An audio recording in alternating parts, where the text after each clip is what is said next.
इस प्रेस वार्ता को संबोधित करने के लिए हमारे मध्य भारतीय जनता पार्टी के वरिष्ठ नेता, बिहार सरकार के उद्योग एवं पर्यटन मंत्री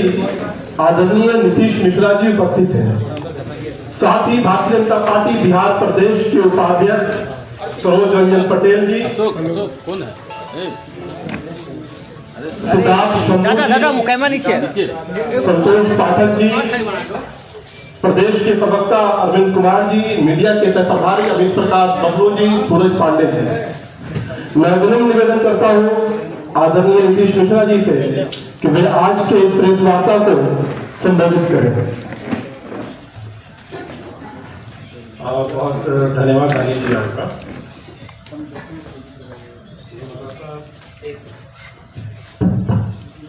हमारे साथ भारतीय जनता पार्टी के प्रदेश उपाध्यक्ष सिद्धार्थ शंभू जी भी हैं, संतोष पाठक जी, सरोज पटेल जी, मीडिया प्रभारी रानी जी, प्रभारी अमित प्रकाश जी, सरोज पांडे जी और प्रवक्ता अरविंद कुमार जी। आप सबसे मिलने का आज मुख्य अभिप्राय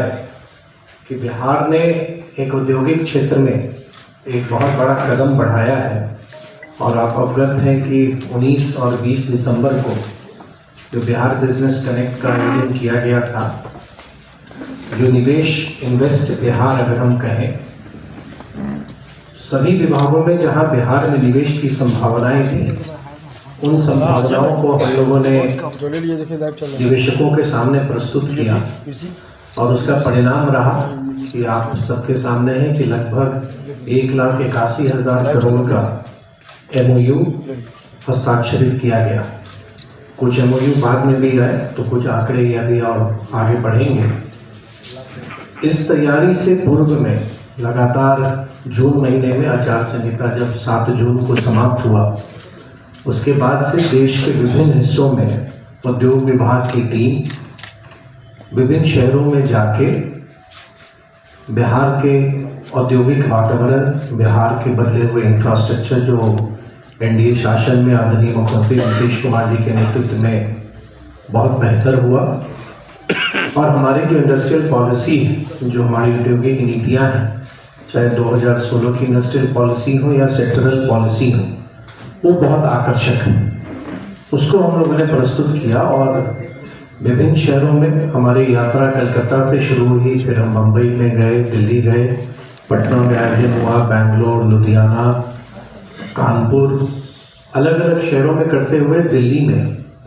एक नया प्रयास हम लोगों ने किया कि अंतर्राष्ट्रीय स्तर पर भी, वैश्विक स्तर पर भी बिहार को हम स्थापित करें। तो एम्बेसीज के साथ भी, जो डिफरेंट कंट्रीज के जो एम्बेसीज और हाई कमीशन है, उनके साथ भी हम लोगों ने एक इंटरेक्शन रखा, जिसमें माननीय मुख्यमंत्री सम्राट चौधरी जी भी उपस्थित थे और विभिन्न कार्यक्रमों में चाहे भारत सरकार के मंत्री आदरणीय गिरिराज सिंह जी हों, आदरणीय जीतन राम मांझी जी हों, आदरणीय चिराग पासवान जी हों, तो सबों के साथ मिलके हम लोगों ने जो भी हमारा आमंत्रण हम लोगों ने दिया वो आए और आदरणीय पीयूष गोयल जी जो हमारे मुंबई के इन्वेस्टर्स मीट में भी आए और पेट्रोलियम मिनिस्टर हरदीप पुरी जी, जिन्होंने विशेष हमारे आग्रह पर ऑयल कंपनीज के चेयरमैन के साथ एक वीडियो कॉन्फ्रेंसिंग भी की और मुझको बिहार के संदर्भ में बात रखने का मौका भी दिया। तो सही मायने में डबल इंजन ने काम किया और भारत सरकार के सहयोग से और बिहार सरकार में जो बदलाव विगत 19 वर्ष में हुआ है और आज बिहार तैयार है अन्य राज्यों की तुलना में, उनकी बराबरी में। एक कम्पिटिटिव पॉलिसी भी है हमारी, लेकिन साथ ही हम कंपटीशन के साथ कोलैबोरेट और कोऑपरेट भी हम करेंगे कि देश को 2047 में विकसित भारत बनाने का आदरणीय प्रधानमंत्री जी का जो संकल्प है, उस संकल्प को प्राप्त करने के लिए बिहार जैसे राज्य का आगे बढ़ना बहुत आवश्यक है। और मैं मानता हूँ कि पूरे पूर्वी भारत में बिहार का एक विशेष स्थान अब होने वाला है और हम एक प्रमुख ग्रोथ इंजन पूरे देश के लिए हम बन सकते हैं। वो संभावनाएं बिहार में हैं। हर एक जगह हम जहाँ भी गए तो एक यही प्रश्न आता था कि वाई बिहार, मतलब बिहार क्यों? और मैं उसको तुरंत करता था कि वाई नॉट बिहार, कि बिहार क्यों नहीं। हमारी जो भौगोलिक स्थिति है, जो बिहार का जो लोकेशनल एडवांटेज है, यह बिहार अपने आप में बहुत बड़ा मार्केट है। हमारी जनसंख्या के आधार पर आसपास के राज्यों से हमारी जो कनेक्टिविटी है, या नेपाल, भूटान, बांग्लादेश या पूरे पूर्वी भारत की ओर जो हमारी कनेक्टिविटी है, तो बिहार को बहुत ही मजबूत तरीके से प्लेस करता है। तो हम धन्यवाद देंगे सभी निवेशकों को कि जिन्होंने बिहार में अपनी रुचि दिखाई है और बिहार के ग्रोथ जर्नी में अपने आप को उन्होंने जोड़ा है। और हमने सभी निवेशकों को आश्वस्त भी किया है कि बिहार सरकार उनके साथ खड़ी रहेगी और जो निवेश में जो भी औपचारिकताएं हमें पूर्ण करनी है, चाहे क्लियरेंसेस की हो या लैंड अलॉटमेंट की, उसको हम लोग शीघ्र पूरा करेंगे। और अब हमारे लिए टास्क, जितने भी MOU हम लोगों ने साइन किए हैं, उन MOU का कार्यान्वयन, लगभग 423 की संख्या में MOUs हैं, उन MOUs का एग्जीक्यूशन करना भी अब हमारा सबसे बड़ा टास्क है। और हम लोग लगातार, अभी आप जानते हैं जैसे शुक्रवार को ही समाप्त हुआ है, लेकिन आज से ही हम लोग लग चुके हैं उसमें। और हर एक MOU के संदर्भ में जिन विभागों से उनके क्लियरेंसेस चाहिए, हमारी सिंगल विंडो सिस्टम काम करती है, चाहे वो प्रोजेक्ट अप्रूवल के लिए हो या लैंड अलॉटमेंट के लिए हो। तो सिंगल विंडो के माध्यम से ईज ऑफ डूइंग बिजनेस, और जब हम ईज ऑफ डूइंग बिजनेस कहते हैं तो ये वास्तविकता है कि बिहार में ईज ऑफ डूइंग बिजनेस है, ना सिर्फ प्रोजेक्ट की स्वीकृति में, बल्कि जो हमारी इंसेंटिव, जो हमारी घोषित पॉलिसी के तहत आती है, उन इंसेंटिव्स को भी हम उन निवेशकों को या उन उद्यमियों को बिना कहीं सचिवालय आए हुए ऑनलाइन प्रक्रिया है, उसके तहत हम लोग उनकी स्वीकृति भी देते हैं और राशि उनके खाते में जाती है। तो बिहार के बारे में जो एक अवधारणा बनी थी कि बिहार में निवेश नहीं हो सकता या बिहार की जो बेहतर चीज़ें हैं वो सामने नहीं आ रही हैं, हम लोगों ने ये प्रयास किया और आप सबका इसमें सहयोग मिला कि बिहार में बड़े निवेश भी आ सकते हैं, बिहार में बड़ी संख्या में MOUs भी साइन हो सकते हैं, बिहार में ईज ऑफ डूइंग बिजनेस भी प्रैक्टिस में लागू है, पॉलिसीज में जो प्रोमिसेस हैं उन प्रोमिसेस को हम डिलीवर भी करते हैं। और सबसे बड़ी बात कि आने वाले समय में आप कह सकते हैं कि हम किस फ्यूचर या एक फ्यूचर रेडी के तहत हम लोग काम कर रहे थे कि लगभग 4 माह पूर्व राज्य मंत्री परिषद ने हमने अपने इंडस्ट्रियल एरिया के एक्सपेंशन की स्वीकृति भी हम लोगों ने कैबिनेट से ली। बिहार में 31 जिले में ही इंडस्ट्रियल एरिया था और 7 जिले में नहीं था। तो किसी भी उद्यमी के लिए अपने यूनिट को स्टैब्लिश करने के लिए ज़मीन की आवश्यकता है। अभी हमको बताते हुए बहुत प्रसन्नता हो रही है कि बिहार के सभी जिलों से 9000 एकड़ से भी अधिक के भी ज़मीन के डिटेल्स हमें प्राप्त हुए हैं, जिनका अब हम लोग वेरिफिकेशन करा रहे हैं और उनकी उपयोगिता, उनकी वायबिलिटी को हम लोग चेक करा रहे हैं कि कहाँ NH की कनेक्टिविटी कैसी है या नियरेस्ट स्टेशन कैसे है। तो आप ये कह सकते हैं कि हम लोगों ने इस बात की तैयारी शुरू कर दी थी कि आने वाले समय में बियाडा को ज़मीन की ज़रूरत पड़ेगी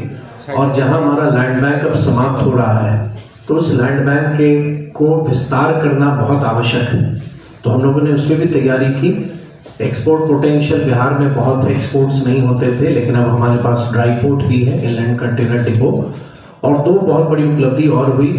एक स्पेशल इकोनॉमिक जोन, बिहार में कभी स्पेशल इकोनॉमिक जोन नहीं था, कई राज्यों में बहुत संख्या में स्पेशल इकोनॉमिक जोन है। उसको प्रसन्नता है कि भारत सरकार ने 2 स्पेशल इकोनॉमिक जोन बिहार को दिया, उसको भी अब डेवलप हमें करना है। साथ ही गया में जो कलकत्ता अमृतसर कॉरिडोर पे जो इंडस्ट्रियल एक इंटीग्रेटेड मैन्युफैक्चरिंग क्लस्टर हमें स्थापित करना है, वो पूरे बिहार का एक बहुत बड़ा मैन्युफैक्चरिंग सेंटर बनेगा। उस दिशा में भी हम लोग बहुत तेज़ी से आगे हम लोग ने अपना कदम बढ़ाया है और उसकी तैयारी हम लोगों ने प्रारंभ की है। तो अगर कुल मिला के देखें तो मैं ये मानता हूँ कि बिहार भी अब देश के इन्वेस्टमेंट डेस्टिनेशन के तौर पर प्रमुखता से स्थापित हो रहा है। और बिहार की चर्चा भी निवेश के संदर्भ में कि बिहार में बड़े निवेश भी आ सकते हैं, अब 1000 करोड़ से बड़े के भी निवेश आ रहे हैं और बिहार में भी इन्वेस्टमेंट आ सकता है, बिहार में भी इंडस्ट्रीज लग सकती हैं। उसको इस MOU जो 1,81,000 करोड़ के लगभग का साइन हुआ है, ये एक बहुत बड़ी उपलब्धि और बिहार को एक ऊंची उड़ान अगर हम कहें तो ये कहना अतिशयोक्ति नहीं होगी कि बड़े निवेश के साथ रोजगार के कई अवसर आएंगे और हमारे राज्य के युवाओं के लिए आने वाले समय में बहुत सारे ऐसे अवसर आएंगे, ना सिर्फ निजी क्षेत्र में कार्य करने के बल्कि सेल्फ एम्प्लॉयमेंट के भी, स्वरोजगार पे भी। क्योंकि हमारी जो स्ट्रैटेजी है आप देखेंगे कि बहुत बार होता है कि कम निवेश होता है लेकिन वो रोजगार ज़्यादा लाता है, और ज़्यादा निवेश आते हैं तो वो ज़रूरी नहीं है कि उतने एम्प्लॉयमेंट्स आए। तो एक मिक्स के तौर पर हम देखते हैं और हमारा उद्देश्य है कि अधिक से अधिक संख्या में एम्प्लॉयमेंट अपॉर्चुनिटीज़ क्रिएट हो। साथ ही हम बिहार के सभी 101 अनुमंडल में उद्यमिता विकास केंद्र भी स्थापित कर रहे हैं, जिससे गांव में भी जो लोग अपनी माइक्रो एंटरप्राइजेज शुरू करना चाहते हैं तो उनको हम हैंड होल्डिंग प्रोवाइड कर सकें। तो संक्षेप में यही आपसे साझा करना था कि जो हमारा बिहार बिजनेस कनेक्ट बहुत सक्सेसफुली संपन्न हुआ, उद्योग विभाग की पूरी टीम और बिहार सरकार के एक प्रयास से बहुत कड़ी मेहनत हमारे विभाग के सभी पदाधिकारियों ने की थी, और उसी का परिणाम है कि आज बिहार की चर्चा पूरे देश में हो रही है और सबों में ये प्रसन्नता है। लोगों की जो एस्पिरेशंस, जो आकांक्षाएं थी कि बिहार में भी आने वाले समय में उद्योग लगे, उस ओर हमने बहुत तेजी से अपना कदम बढ़ाया है। धन्यवाद। नीति आयोग का एक रिपोर्ट आया है जिसमें बिहार सबसे नीचे स्तर पर रखा रहा है नीति आयोग में। आप लोग लगभग 20 साल से सरकार में है, क्या 20 सालों में कुछ नहीं किया गया जिसकी वजह से नीति आयोग के रिपोर्ट पे आया है? देखिए, मैं मानता हूँ, अगर आप देखेंगे, अगर थोड़े पीछे इतिहास में आप जाएं, बिहार एक ऐसा राज्य है जिसने नेगेटिव ग्रोथ रेट भी देखा है, और माननीय मुख्यमंत्री जी के नेतृत्व में लगातार बिहार ने एक बेहतर ग्रोथ रेट मेंटेन रखा है। और विभिन्न सूचकांक पर आप ये कभी नहीं भूलें कि 2005 में हमने शुरुआत कहाँ से की, और इंफ्रास्ट्रक्चर एक दिन में बिल्ड नहीं हो सकता। अगर आप हर एक सूचकांक पर अगर आप नेगेटिव हैं तो उसको मेन स्ट्रीम में लाने में या नेशनल एवरेज के समीप लाने में समय लगता है, लेकिन उस आधारभूत संरचना को बेहतर किया और हर एक पैरामीटर पर अगर आप नीति आयोग की एक किसी आप टिप्पणी पर अगर आप ध्यान दे रहे हैं तो उसी नीति आयोग ने बिहार की कई जगह प्रशंसा भी की है जहाँ पर हम लोगों ने बेहतर काम किया। और मैं स्पष्ट रूप से मानता हूँ कि हमारा लक्ष्य आगे का है और अब हम 2047 की ओर देख रहे हैं। और अगर आप देखेंगे निवेश के मामले में आप सब इस बात से सहमत होंगे कि बिहार में 1,81,000 करोड़ के निवेश का प्रस्ताव आना शायद ये साधारण बात नहीं है, और विकसित राज्यों ने भी कभी अपनी शुरुआत की होगी, और उस कड़ी में मुझे विश्वास है कि बिहार भी एक इन्वेस्टमेंट डेस्टिनेशन के तौर पर उभरेगा। और विभिन्न सूचकांक पर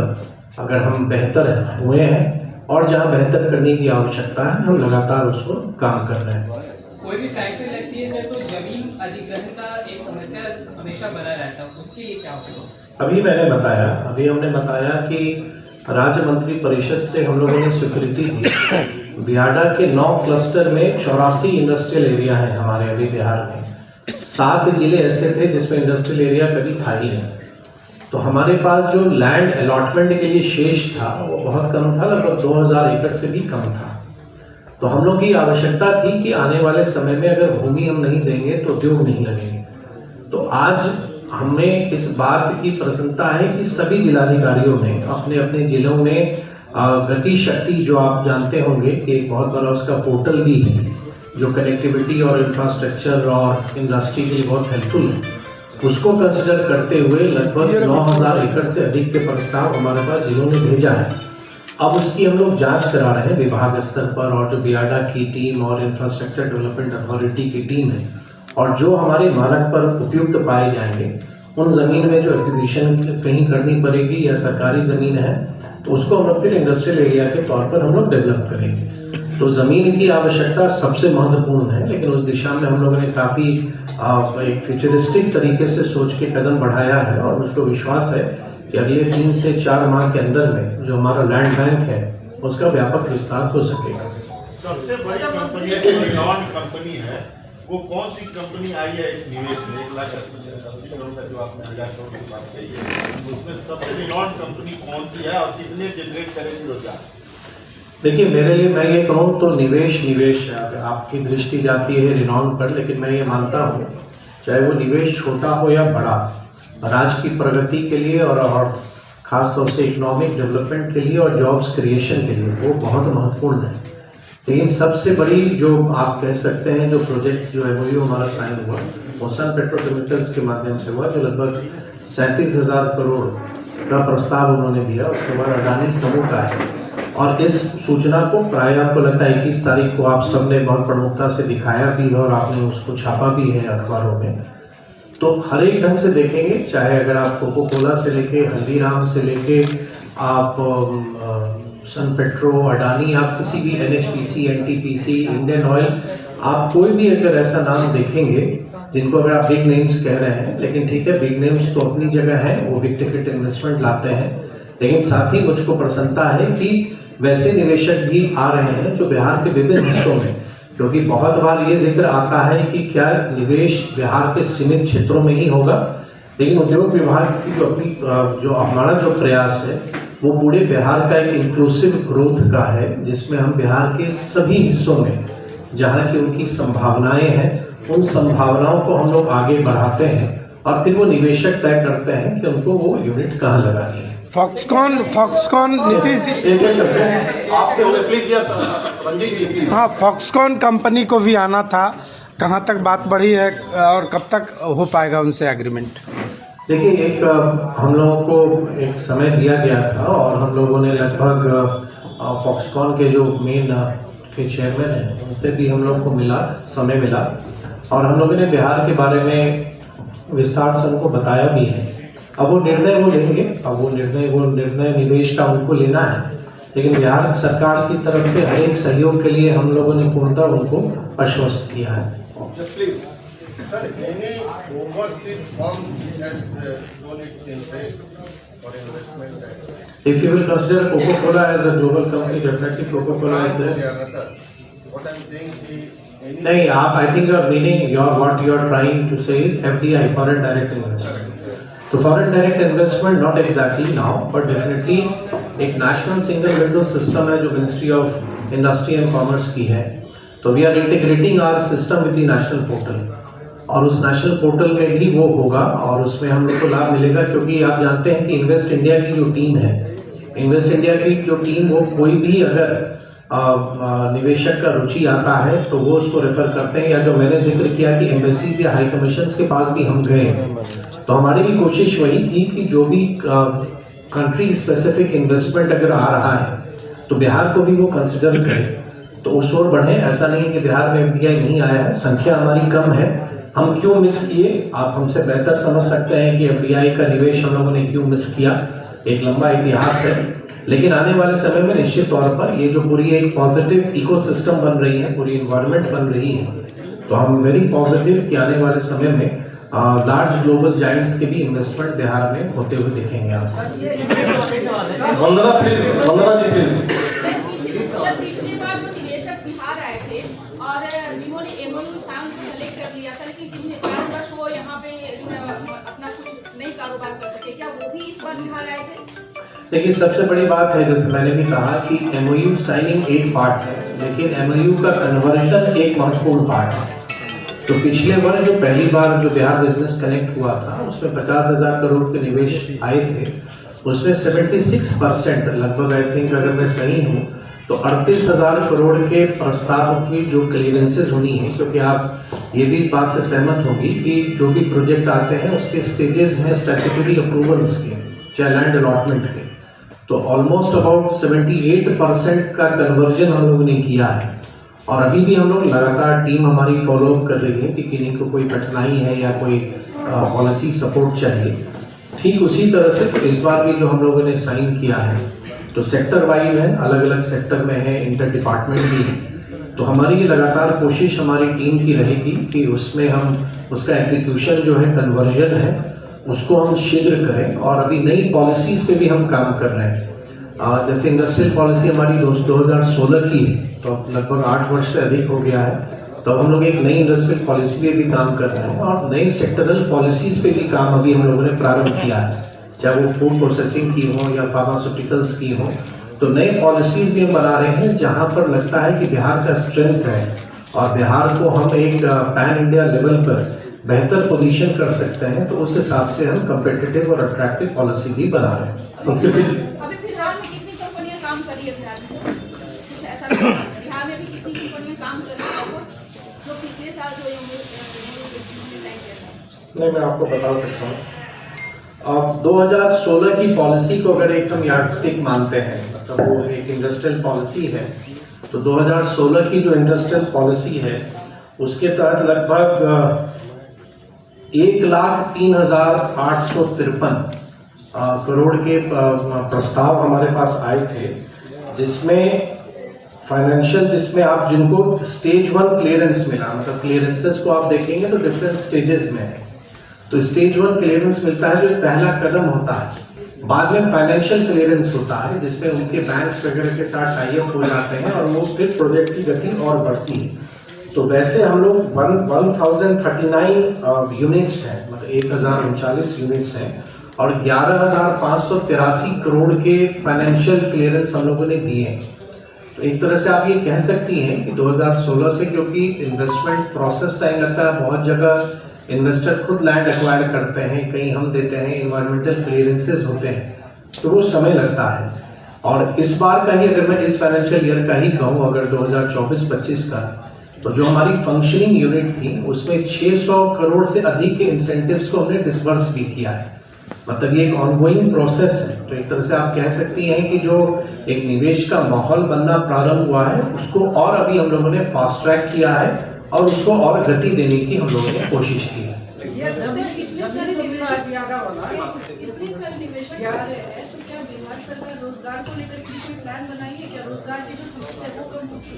निश्चित तौर पर अगर आप देखेंगे कि अगर आप एम्प्लॉयमेंट इशू को ही अगर हम उस पर बताएं तो 3 तरह से उसको देखा जा सकता है। एक तो जो गवर्नमेंट जॉब्स हैं, तो गवर्नमेंट जॉब्स जैसे जैसे डिपार्टमेंट में वैकेंसीज हैं, उन वैकेंसीज के अनुसार, डिपार्टमेंट के प्रोसेस के अनुसार जो गवर्नमेंट नॉर्म्स हैं उस हिसाब से उसका रिक्रूटमेंट होता है। दूसरा है प्राइवेट इन्वेस्टमेंट। डेफिनेटली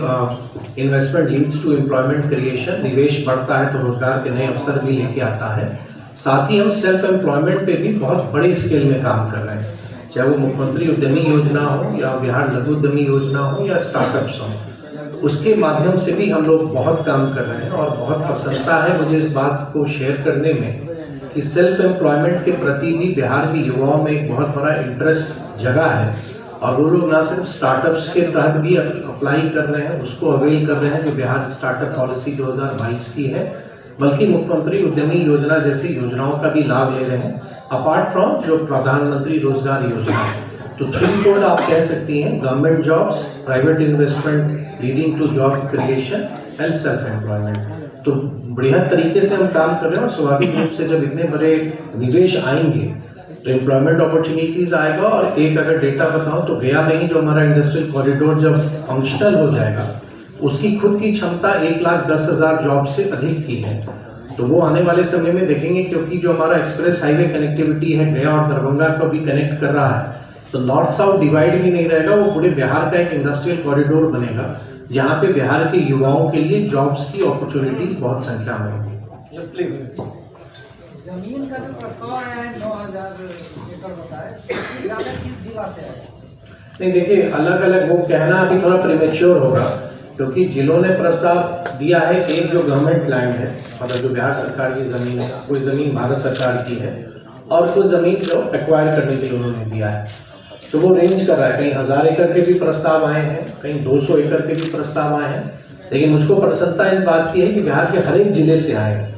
तो जहां पर हमारा इंडस्ट्रियल एरिया था अब वो भी एक्सपैंड करेगा, जहां इंडस्ट्रियल एरिया नहीं था वहां इंडस्ट्रियल एरिया स्टैब्लिश होगा।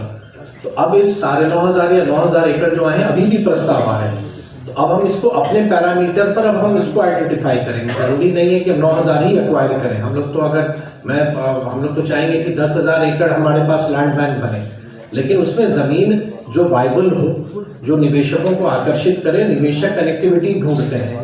कि नेशनल हाईवे से हम कितने दूर हैं, रेल हेड से हम कितने दूर हैं। तो वो एक हमारा प्राइम कंसर्न है कि उन्हीं जमीन को हम अक्वायर करेंगे या उन्हीं जमीन को हम इंडस्ट्रियल एरिया नोटिफाई करेंगे जहां पर हमारी कनेक्टिविटी बेहतर होगी। कब तक फाइनल हो जाएगा? हम शीघ्र करेंगे, क्योंकि जिलों से प्रस्ताव आ गए हैं हम लोग के पास और बियाडा और आइडा की टीम उसके वेरिफिकेशन में लग गई है। बहुत जिलों का हम लोगों ने वेरीफाई भी कर दिया है। तो ये एकदम हमारे हाई प्रायोरिटी पर है कि जितनी जल्दी हम लैंड बैंक को एस्टैब्लिश कर लेते हैं, निवेशकों को जमीन देना उतना सरल और टाइमली हो पाएगा। सर जैसे आपका जैसे जो एक मैकेनिज्म है कि you have one officer appointed in Bombay, station in Bombay, secretary industries या इन्वेस्टमेंट कुछ ऐसे। Is there any plan to appoint such officers in other cities also so that to promote investment and नहीं देखिए, आई थिंक इट्स मतलब ये आप कह सकते हैं निवेश आयुक्त का कार्यालय हमारा मुंबई में है, ऑफिसर है, that office needs to be strengthened, मतलब उसको और बेहतर करने की जरूरत है। दिल्ली में भी है और एक ये जरूर प्लान है, बिहार फाउंडेशन के तहत हम लोग जरूर इसको सोच रहे हैं कि देश के विभिन्न हिस्सों में ना सिर्फ इन्वेस्टमेंट या इंडस्ट्री डिपार्टमेंट का बल्कि टूरिज्म का भी या पूरे गवर्नमेंट ऑफ बिहार का एक रिप्रेजेंटेशन हर एक स्टेट में दिखे। तो उस पर अभी हम लोग काम कर रहे हैं, अभी वो स्वीकृत नहीं हुआ है, तो उस पर हम अभी फाइनल नहीं कहेंगे, लेकिन हाँ ये डेफिनेटली हम लोग के प्लान में है कि आने वाले समय में सभी राज्यों में बिहार का प्रेजेंस दिखे, कि जहाँ पे लोग एक फर्स्ट पॉइंट ऑफ कॉन्टैक्ट हो इन टर्म्स ऑफ टूरिज्म और इन टर्म्स ऑफ इंडस्ट्री या कोई भी और बिहार से रिलेटेड इश्यूज हो। बहुत बहुत धन्यवाद, थैंक यू।